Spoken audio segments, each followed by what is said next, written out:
Bonjour à tous et bienvenue dans cette nouvelle vidéo, j'espère que vous allez bien. Je vous propose dans ce tutoriel de voir comment créer ce type de rendu sur PowerPoint. C'est-à-dire une diapositive de titre intégrée à une image. Donc je vous propose de créer le même rendu avec un effet d'animation intéressant. Très bien, donc nous allons pouvoir commencer. Alors pour cela, la première chose à faire, c'est bien sûr aller récupérer une image sur Internet. Et pas n'importe quelle image, bien sûr, il faudra qu'elle soit libre de droit. Donc nous allons sur Internet récupérer une image. Alors nous allons tout simplement sur le site unsplash.com pour récupérer une image libre de droit. Alors nous allons faire la recherche, on mettra mountain. Donc la recherche se fait en anglais. Et bien sûr, vous avez énormément de choix en termes d'images. Donc ici, dans notre cas, nous allons utiliser cette image-là. Donc on va venir la télécharger. Alors pour la télécharger, vous avez le choix entre plusieurs résolutions. Nous allons ici la télécharger en format médium. C'est suffisant. Et une fois que c'est fait, on reviendra sur PowerPoint pour aller récupérer l'image. Très bien, notre image a été insérée. Nous allons lui appliquer quelques modifications. Donc nous allons sélectionner l'image dans un premier temps et on va se rendre ici sur l'onglet format de l'image.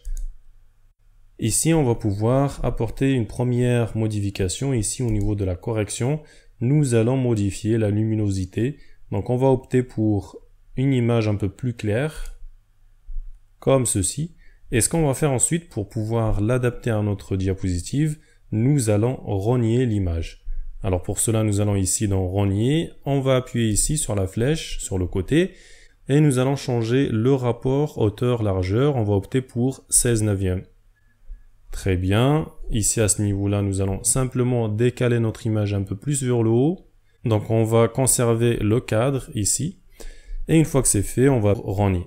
Très bien, nous allons venir l'aligner en haut à gauche, comme ceci. Et on va venir étirer l'image sur toute la largeur de la diapositive.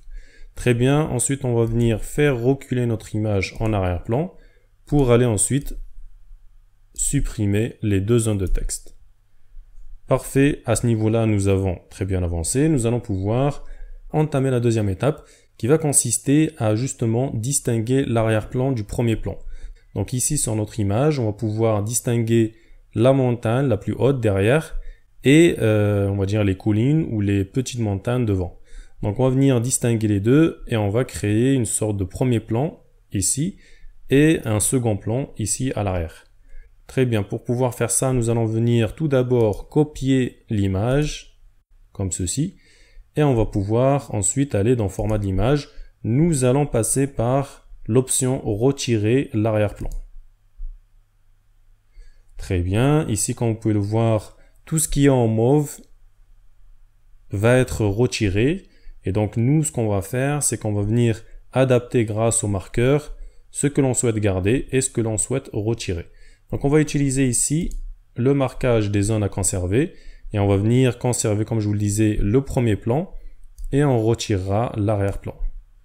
Donc on va venir tout simplement tracer ici avec le marqueur, comme ceci, les zones à conserver et on va venir utiliser par la suite le marqueur moins pour aller définir justement les zones à retirer. Donc il va falloir ici jouer avec ça jusqu'à arriver à quelque chose d'intéressant.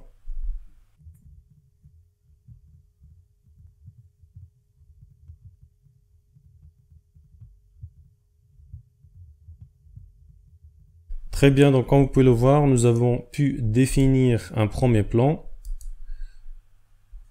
Donc il faut juste ajuster et grâce, comment dirais-je, à l'intelligence artificielle, PowerPoint permet quand même de définir des zones et ça nous aide énormément. Très bien, parfait, on n'est pas trop mal. Une fois que c'est fait, une fois que vous avez défini justement le premier plan, nous allons ici donc conserver les modifications et on va cocher la case. Très bien, grâce à ça on va pouvoir cacher justement les lettres qu'on va mettre à l'arrière. Et ce qu'on va faire avant de poursuivre, c'est aller ici dans Rogner. On va rogner cette image-là, comme ceci. Très bien.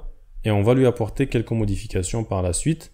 Alors on va venir avant tout coller l'image que nous avions copiée auparavant et on va venir la mettre ou la reculer en arrière-plan. Très bien, donc comme vous pouvez le voir, nous avons l'image et nous avons le premier plan ici. Donc ça, c'est très important à faire.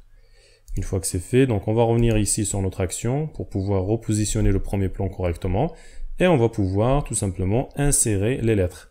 Donc les lettres, on mettra tout simplement pour le titre, montagne. Donc on mettra là. Et ensuite on mettra lettre par lettre, donc une zone de texte par lettre. Donc on va venir composer justement notre mot montagne. Mais avant tout, ce qu'on va faire, c'est qu'on va venir ici changer le style. Alors on va opter pour une police d'écriture différente.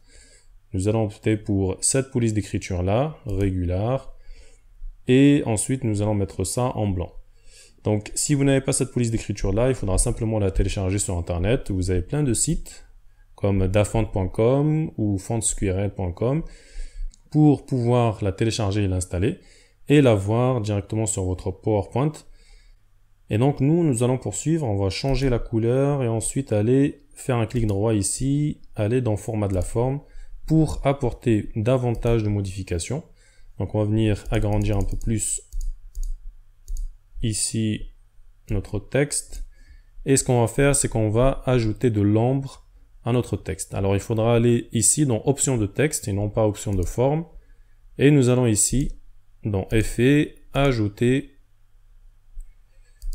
ici de l'ombre. Alors on mettra ça à 40% pour assombrir davantage notre ombre. Ici on va augmenter la taille si vous voulez à 103%.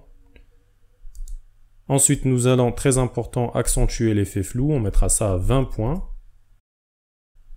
Et éventuellement si vous voulez ajouter de la distance, on peut se limiter à 5 points. Ok, on va poursuivre. Ici nous allons venir changer encore une fois la police d'écriture. Alors cette fois-ci, on va opter pour la même police d'écriture, mais bold. Nous allons agrandir. Alors on mettra ça, si vous voulez, à 96 points. Ok. On va venir positionner ça ici. Et on va faire la même chose, c'est-à-dire aller dans option de texte. On va ajouter de l'ombre. Comme ceci. Ici, on mettra 40%, exactement la même chose que précédemment.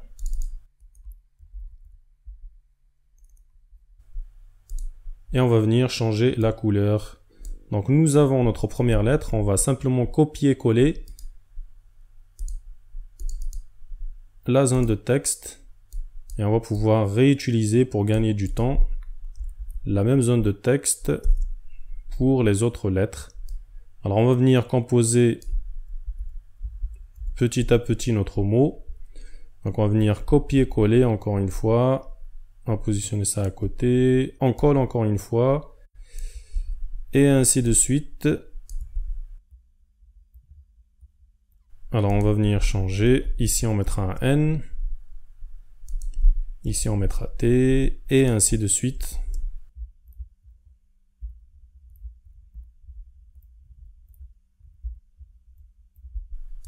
Très bien, on viendra positionner correctement les lettres, comme ceci.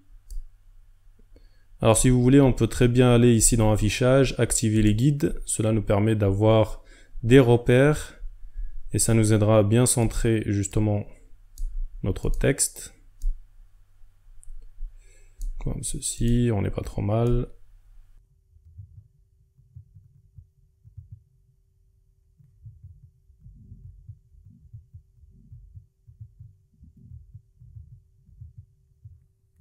Et voilà, très bien, nous avons terminé de positionner les lettres de notre mot. Ce qu'on va faire ensuite, c'est aller dans format de la forme et nous allons réorganiser les objets présents sur notre diapositive. Alors simplement ici le premier plan, il va falloir le mettre au premier plan tout simplement. Nous allons pour cela aller dans format de l'image et nous allons faire avancer justement notre image au premier plan. Comme ceci. Alors il va falloir ajuster encore une fois les lettres.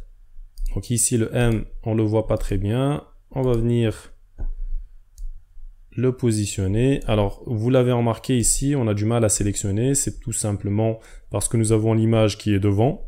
Donc il va falloir sélectionner les lettres comme ceci.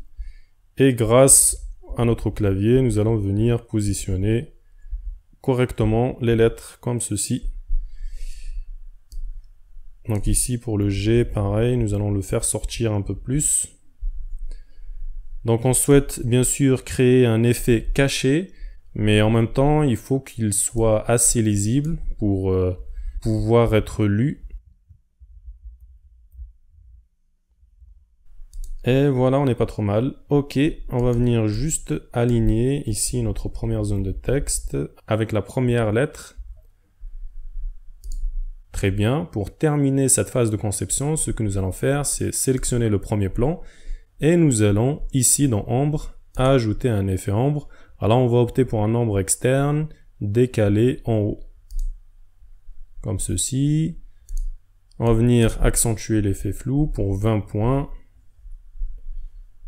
Voilà, ça nous permet de créer un petit peu, en quelque sorte, un effet 3D. Voilà. Très bien, donc nous avons terminé la phase de conception. Je vous propose maintenant d'animer nos lettres. Parfait, donc nous allons maintenant animer les lettres. Alors pour cela, nous allons ici dans Animation, tout simplement. Et ce qu'on va faire pour gagner du temps, c'est venir sélectionner comme ceci, toutes les lettres.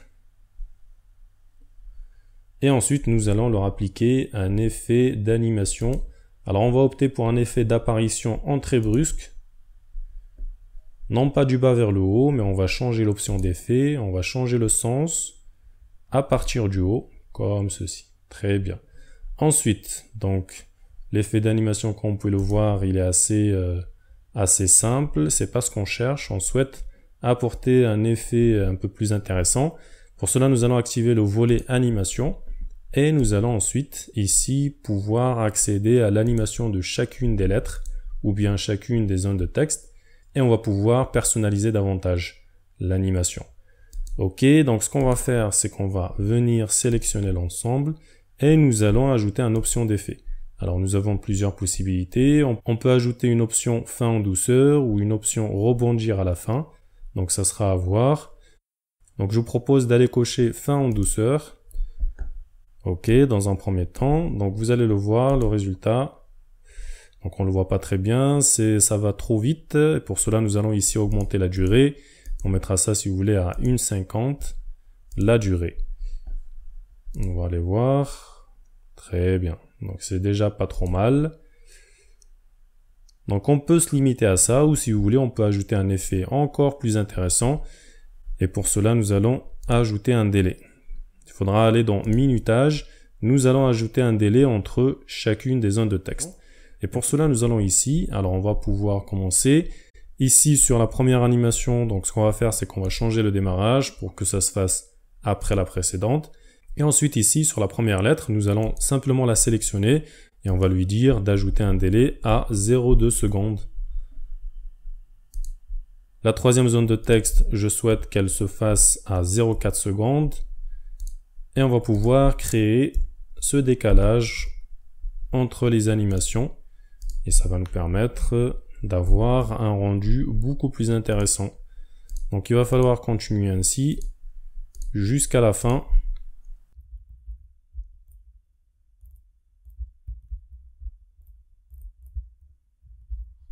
Très bien, donc nous avons ajouté notre délai. On va venir ici apercevoir l'animation. Et là, comme vous pouvez le voir, l'animation est beaucoup plus intéressante, moderne et professionnelle à la fois. Et voilà, nous arrivons à la fin de notre vidéo. J'espère que le tutoriel vous a plu. Si c'est le cas, n'hésitez pas à liker la vidéo et à vous abonner. Et n'oubliez pas d'activer l'alerte pour les prochaines vidéos. J'espère vous revoir dans un autre tuto. À très bientôt.